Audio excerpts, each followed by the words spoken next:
वालेकुम। मैं गुलशन इकबाल कॉलोनी में मस्जिद हस्सा के अंदर रहते हम लोग। आज हमारे शौहर मोहम्मद नवीद अली है, उन्होंने कैंसर पेशेंट है, 5 सर्जरियां हुए हुए, उनको 7 साल से अंडर ट्रीटमेंट चल रहा, कीमोथेरेपी हुई है।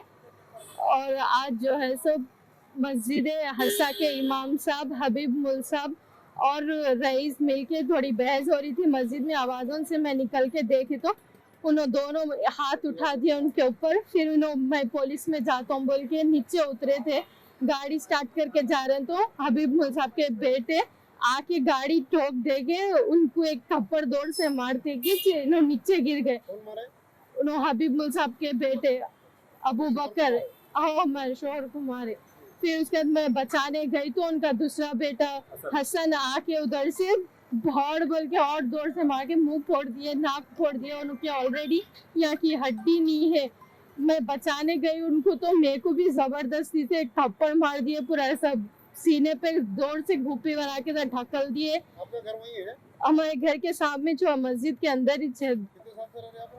हम लोग यहाँ एक 18-20 साल से है। ये मस्जिद में ना इमामत कब से करे? इमाम साहब है या मौजूद साहब है मस्जिद के ना? मस्जिद के इमाम साहब नमाज पढ़ा थे असर मगरिब इशा की, तो उनसे नमाज पढ़ने गए थे नो मस्जिद में, तो वहाँ पे बहस शुरू करके मारना वहीं शुरू करे। इन्हों मैं बोलने जाता हूँ पुलिस में बोल के नीचे उतरे तो वहाँ के थोड़े मौसलियाँ रोकने लगे इनको, नको जाओ छोड़ दो बोल के। इससे पहले भी 3 महीने पहले हम लोग पुलिस स्टेशन में कंप्लेन भी कराए थे, हम लोगों को हैरेस कर रहे, बच्चे बाहर खेले तो नहीं खेलना, कहीं को खेल रहे इधर वो ये बोल के बहस करे। अब उनका नहीं है, उन्होंने नमाज पढ़ने रहते, उन्होंने मजीद भाई रईस भैया के घर में रहते, उनके मामू है हबीब मुल साहब, नमाजों के टाइम पे नमाज पढ़ाते फिर वहां जाके बैठते, हर बार ऐसी करते। इससे पहले भी ऐसी करे, बैठ के हमारे जो है ये नको करो वो नको करो, बच्चे नहीं खेलना बोल रहे, बच्चे घर के बाहर नहीं तो कहाँ घर जाके खेलेंगे, हर बार ऐसी करे। इससे पहले भी वार्निंग दिए निकल जाओ घर से, नहीं तो ये कर देते वो कर देते बोल के।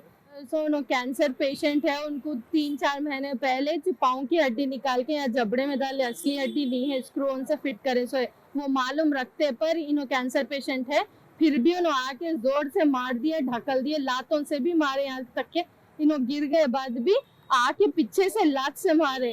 आपके शौहर कहाँ पर है अभी? हॉस्पिटल में एडमिट है, आईसीयू में, सीरियस कंडीशन है, कुछ भी नहीं बोल रहे, क्या भी नहीं बोल रहे, ओवैसी हॉस्पिटल में है। फिर आप कंप्लेंट दी है?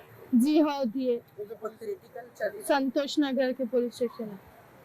कितने लोगों पे अटैक करे लोग? मैं मेरे शौहर के ऊपर, हम दोनों के ऊपर करे।